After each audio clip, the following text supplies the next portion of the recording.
सियासत से जुड़ी खबरों की बात करने से पहले खबर है बांका से, जहां जमीन विवाद में एक गुट ने दूसरे गुट पर बम से हमला कर दिया। घटना बांका के सिंगाजोर की है और इस घटना में एक शख्स का हाथ उड़ गया है, जबकि एक गंभीर रूप से जख्मी है। बांका सदर अस्पताल में इलाज के बाद घायलों को भागलपुर रेफर किया गया है।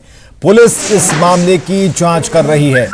बड़ी खबर तस्वीरों के जरिए हम आपको दिखा रहे हैं। बम से हमला, एक शख्स का हाथ उड़ गया है और जिसे भागलपुर रेफर किया गया है।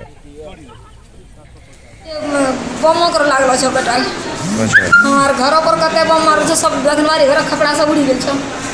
माने किस चीज का झगड़ा था? झगड़ा जगह जमीन छै, हमरा कवला जमीन में जोती ले छै 4 कट्ठा। अच्छा। हां तो जोतन छोड़ देल छी, लेकिन ओकरा के हां से एकरा मारी छोड़।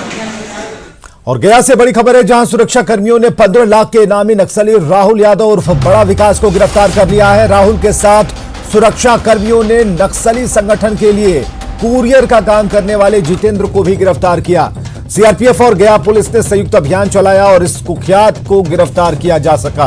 गुरुआ के भरौंधा गांव में राहुल अपनी टीम के साथ लेवी वसूलने आया था और इसी दौरान जाल बिछाकर सुरक्षा कर्मियों ने उसे पकड़ा। राहुल के खिलाफ गया, नवादा और औरंगाबाद में दर्जनों मामले दर्ज हैं। झारखंड में भी इसका आतंक था और इसी साल जुलाई में झारखंड सरकार ने राहुल की गिरफ्तारी को लेकर 15 लाख का इनाम जारी किया था।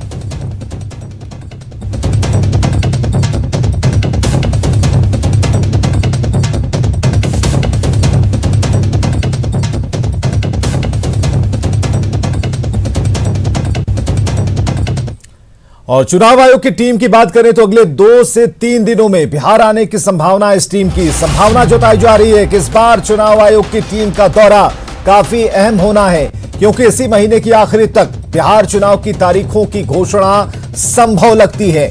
मुख्य चुनाव आयुक्त सुनील अरोड़ा ने कहा कि कोविड-19 के कारण चुनाव से जुड़े मानकों में तब्दीली आएगी ताकि सोशल डिस्टेंसिंग का पालन किया जा सके। बिहार में कुल 7 करोड़ 29 लाख मतदाता हैं और ऐसे में महामारी के बीच चुनाव कराना एक बड़ी चुनौती है। सोशल डिस्टेंसिंग को लेकर एक मतदान केंद्र पर मतदाताओं की जो संख्या है उसे घटाया गया है। मसलन 1500 से घटाकर यह संख्या 1000 कर दी गई है और ऐसे में अब पोलिंग बूथ 40% बढ़ जाएंगे। इस बार का चुनाव 65,000 मतदान केंद्रों के बजाय 1 लाख मतदान केंद्रों पर होगा। हाल ही में चुनाव आयोग की टीम बिहार आई थी, अधिकारियों के साथ समीक्षा बैठक हुई थी, तो मानकों में तब्दीली की गई है। कोरोना को लेकर चुनाव के जुड़े जो मानक हैं उनमें बदलाव किया गया है। एक मतदान केंद्र पर सिर्फ 1000 मतदाता ही नजर आएंगे और बिहार में 1 लाख मतदान केंद्रों पर मतदान होगा। इसकी संख्या बढ़ाई गई है और संभव है कि इसी महीने की आखिरी तक चुनाव की तारीखों की घोषणा हो जाए।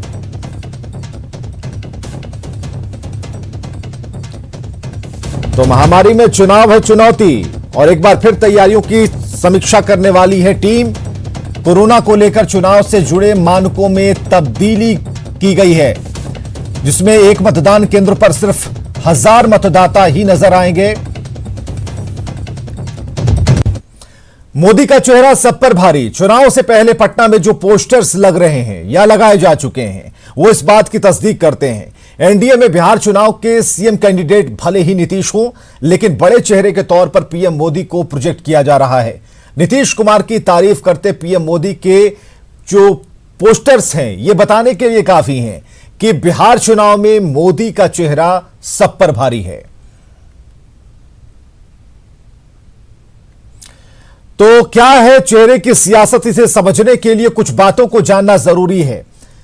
क्या बातें हम आपको बता रहे हैं। राजनीति में पूरी तरह से बेदाग हैं प्रधानमंत्री नरेंद्र मोदी।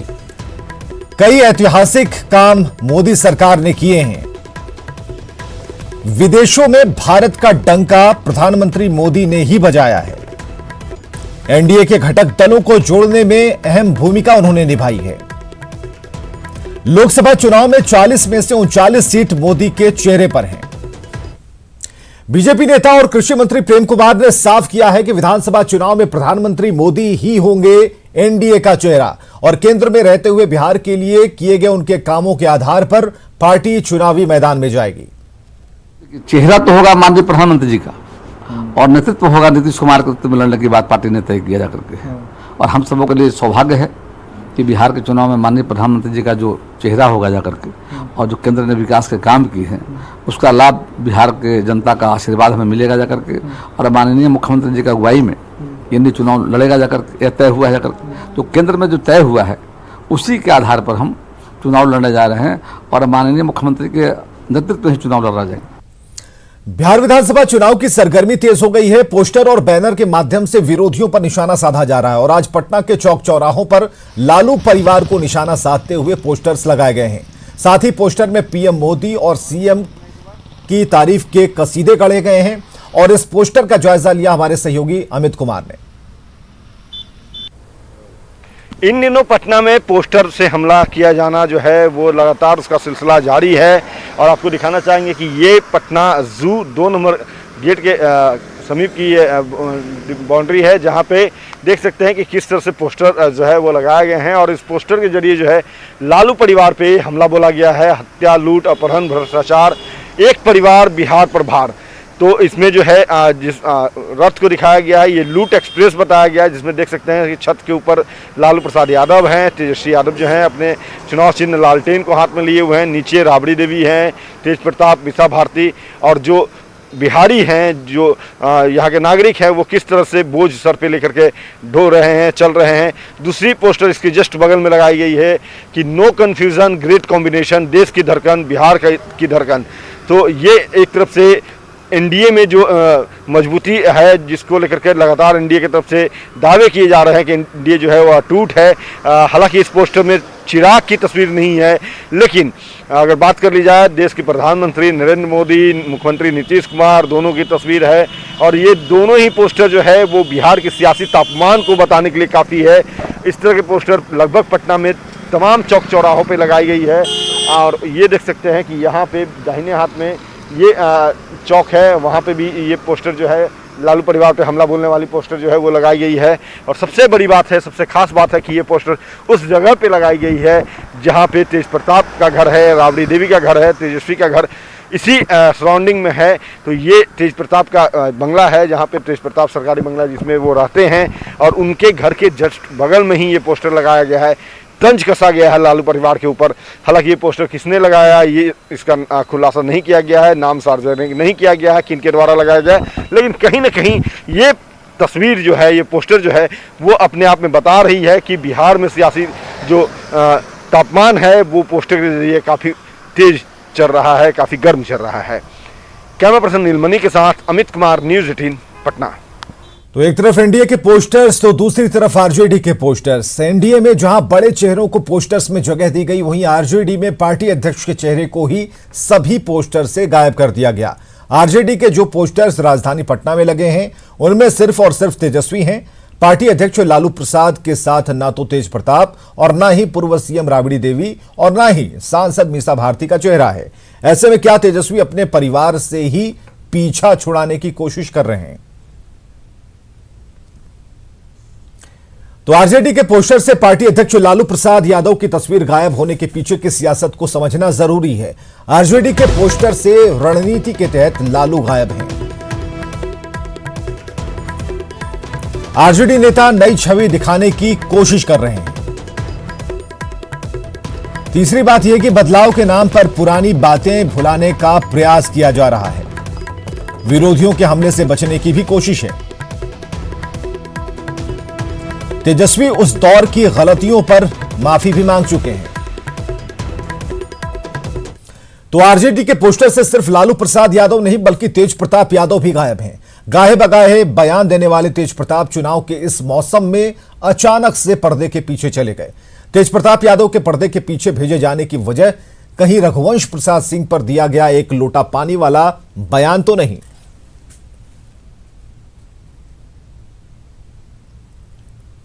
पार्टी है, पार्टी समुंदर होता है। एक लोटा जल निकाल करके बाहर कर देगा तो पानी खत्म नहीं होता है। पार्टी है, पार्टी समुंदर होता है। एक लोटा जल निकाल करके बाहर कर देगा तो पानी खत्म नहीं होता है।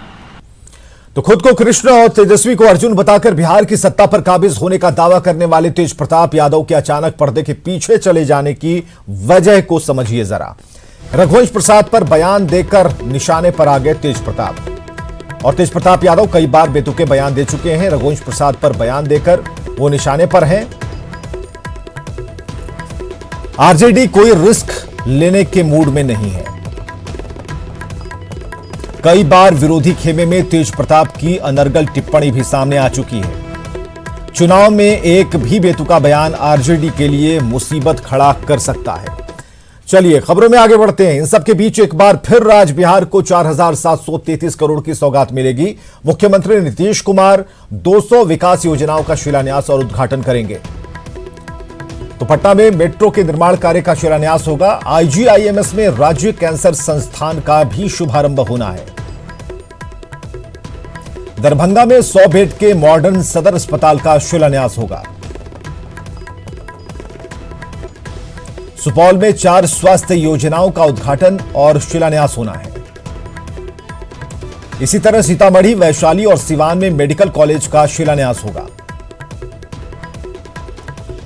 गया के फल्गु नदी में रबर डैम का शिलान्यास मुख्यमंत्री करेंगे। पूर्णिया के जनता चौक से रामबाग पिंक सिटी तक सड़क का शिलान्यास होगा।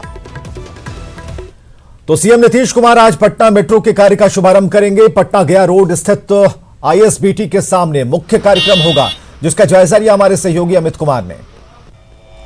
कोलकाता, दिल्ली, यूपी के बाद अब पटना में भी, बिहार में भी जो है मेट्रो जो है वो शुरू होगा और इसको लेकर के जो कार्य का शुभारंभ है आज से यहाँ होना शुरू होगा। और अब देख सकते हैं कि ये डिपो है, यहाँ पे मुख्यमंत्री नीतीश कुमार जो हैं वो मेट्रो प्रोजेक्ट का शुभारंभ करेंगे वीडियो कॉन्फ्रेंसिंग के माध्यम से। पटना गया रोड स्थित आईएसबीटी के सामने ये कार्यालय है। ये आईएसबीटी का कार्यालय यहाँ बन रहा है और यहीं पे जो है आज जो पटना मेट्रो जो बनना है उसको लेकर के यहाँ पे जो है शिलान्यास कार्यक्रम रखा गया है। काम आज से यहाँ पे शुरुआत होगा और इसको लेकर के वर्चुअल तरीके से जो है इस कार्य का शुभारंभ किया जाएगा। और यहाँ देख सकते हैं कि तैयारी जो है वो पूरी हो चुकी है। यहाँ पे पटना मेट्रो रेल परियोजना कार्यक्रम का शुभारंभ जो है रविशंकर प्रसाद जो हैं वो वर्चुअल होंगे, सुशील कुमार मोदी होंगे, उसके अलावा सुरेश कुमार शर्मा जो नगर विकास मंत्री हैं, नंद किशोर यादव हैं पथ निर्माण मंत्री, उसके अलावा अरुण कुमार सिन्हा जो पटना के विधायक हैं, पटना कुमरार के विधायक हैं, नितिन नवीन जो है वो भी रहेंगे, आशा सिन्हा जो है वो भी रहेंगी, संजीव चौरसिया भी रहेंगे। तो सभी लोग जो हैं वो यहाँ पे कार्यक्रम जो शुभारंभ होना है इस कार्यक्रम में शरीक होंगे। और कहा जा रहा है कि यह काम जो है 2024 तक पूरी कर ली जाएगी। जानकारी ये भी मिली है कि Delhi metro rail corporation limited की ओर से पटना मेट्रो का काम जो है वो आज से शुरू किया जाएगा। कार्यारंभ के बाद आईएसबीटी के मलाई पकड़ी तक जो एलिवेटेड का काम शुरू किया जाएगा। डीएमआरसी ने इस लिमिटेड के लिए टेंडर के आधार पर कंपनी का चयन भी कर लिया है और अब ये काम जो है वो शुरू हो जाएगी। तो निश्चित तौर पे एक बड़ा सपना जो है पटना वासियों का, बिहार वासियों का जो है वो अब पूरा होने जा रहा है और इसकी शुरुआत जो है वो आज यहाँ से हो रही है। कैमरा पर्सन नीलमणि के साथ अमित कुमार, न्यूज़ 18 पटना।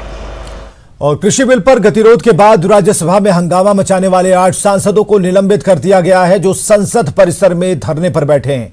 लेकिन तस्वीरें हम आपको दिखा रहे हैं उस वक्त बदल गई जब खुद राज्यसभा के उपसभापति हरिवंश धरने पर बैठे सांसदों से मिलने पहुंच गए।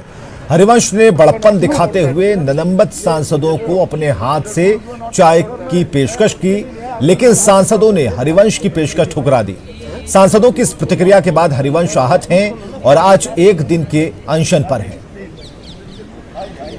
तो 2 तस्वीरें, निलंबित सांसदों से मिलने हरिवंश खुद चाय बनाकर लेकर पहुंचे अपने आवास से और सांसदों को चाय की पेशकश की, लेकिन किस तरीके से उन्होंने ठुकराया उनकी इस पेशकश को साफ तौर पर इन तस्वीरों से समझा जा सकता है। और बेहद ही आहत हैं हरिवंश।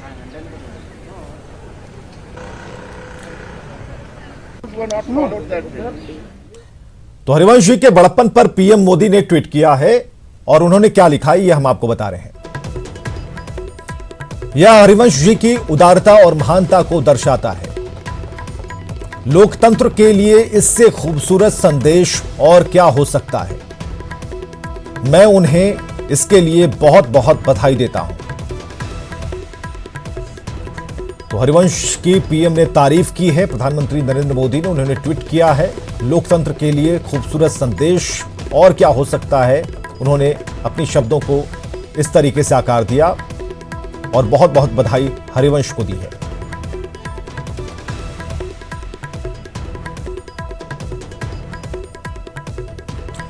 चलिए एक बड़ी खबर आ रही है सहरसा से, जहां समाज कल्याण विभाग के ड्राइवर का शव बरामद हुआ है। बड़ी खबर, समाज कल्याण विभाग के ड्राइवर का शव बरामद हुआ है।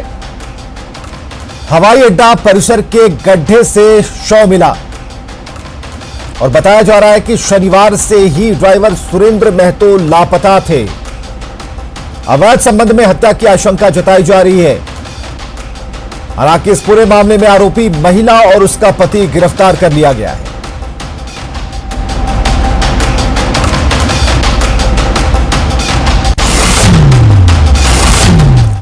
गोपालगंज के तुरकाहा पुल के पास हाई टेंशन तार की चपेट में आने से एक कंटेनर आ गया। इसके बाद कंटेनर में आग लग गई। देखते ही देखते कंटेनर में रखी कई बाइक जल गई। इस हादसे में कंटेनर के ड्राइवर की मौत हो गई है। स्थानीय लोग इस घटना के पीछे बिजली विभाग की लापरवाही बता रहे हैं।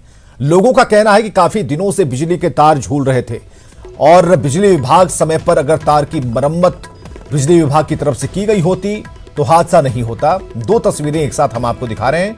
कंटेनर में आग लगी हाई टेंशन तार से और इसमें कंटेनर बुरी तरह से जल गया है और ड्राइवर की मौत हुई है। ये तुरकाहा पुल है जिसमें बिजली के तार की वजह से इसमें आग लगी हुई है और इसमें बाइक भी था और ड्राइवर है वो ऑन द स्पॉट मर गया है। और इसको हम बिजली विभाग की लापरवाही कह सकते हैं क्योंकि तार इतना नीचे है और आने वाले समय में भी ज्यादा हादसा हो सकता है। हाजीपुर में नगर परिषद की बैठक के दौरान पार्षदों के बीच विवाद हो गया। बैठक खत्म होते ही मामला मारपीट में तब्दील हो गया। नगर परिषद के गेट पर ही आपस में पार्षद भिड़ गए, एक दूसरे पर हमला बोल दिया। अब यह मारपीट का वीडियो सोशल मीडिया पर तेजी से वायरल हो रहा है। मारपीट का आरोप नगर परिषद के नवनियुक्त उपसभापति निकेत कुमार सिन्हा के समर्थकों पर लगा है। इस दौरान नगर परिषद कार्यालय के बाहर काफी देर तक अफरा तफरी मची रही। बाद में मौके पर पहुंची पुलिस ने हस्तक्षेप से यह मामला शांत कराया। वार्ड पार्षद शोभा देवी के पति सुभाष निराला ने 4 नामजद समेत 20 से ज्यादा अज्ञात लोगों के खिलाफ नगर थाने में केस दर्ज कराई है, जबकि सुभाष निराला के खिलाफ भी एक महिला वार्ड पार्षद ने प्राथमिकी दर्ज कराई है।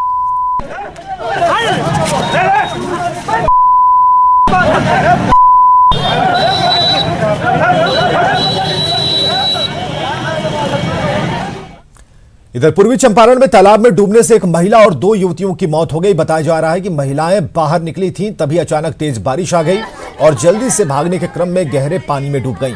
बाद में मौके पर पहुंचे ग्रामीणों ने तीनों शवों को बाहर निकाला। वहीं हादसे के बाद गांव में मातम पसरा है। मामला फिरहारा थाना क्षेत्र के मधुबनी पंचायत की है। 4 बजे बारिश भी हो रही थी, जैसे चिचियाई है तो मैंने बहुत चिचियाई तो सुनाया है, कुछ कान में तो आवाज़ आया तो हम लोग कौन चिचिया रही है, तब लोग हम दौड़ के हम लोग गए हैं। तो ये बाहर थी, बाकी तीनों अंदर थी। लोग फिनहारा में थे तो विशेष जानकारी हुआ है कि आपके पंचायत में 3 बच्चा का जो है ना पानी में डूबने से मौत हो गया है। हम लोग तुरंत पहुँचे वहाँ और देखे कि तीनों बच्चा का जो है ना स्पॉट पर मौत हो चुका था। मुजफ्फरपुर में डकैती के दौरान युवती को अगवा किए जाने के मामले में पुलिस ने बड़ी कार्रवाई की है। पुलिस ने वारदात के बाद सड़क जाम और हंगामा करने के आरोप में 54 नामजद समेत 150 लोगों पर एफआईआर दर्ज किया है। इनमें अपहृत छात्रा के पिता समेत कई दलों के नेताओं को भी अभियुक्त बनाया गया है। आपको बताएं कि बाद में युवती दिल्ली में एक युवक के साथ मिली थी। साथ ही पुलिस की माने तो डकैती जैसी कोई घटना नहीं हुई और लड़की अपनी मर्जी से लड़के के साथ दिल्ली गई थी। पुलिस फिलहाल आगे की कार्रवाई में जुटी है।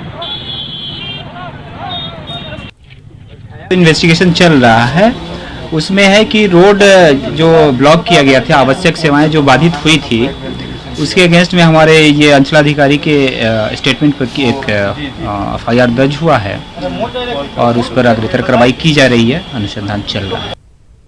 और खबरें भी हैं, लगातार खबरें जारी हैं, आप देखते रहिए पूरी खबर।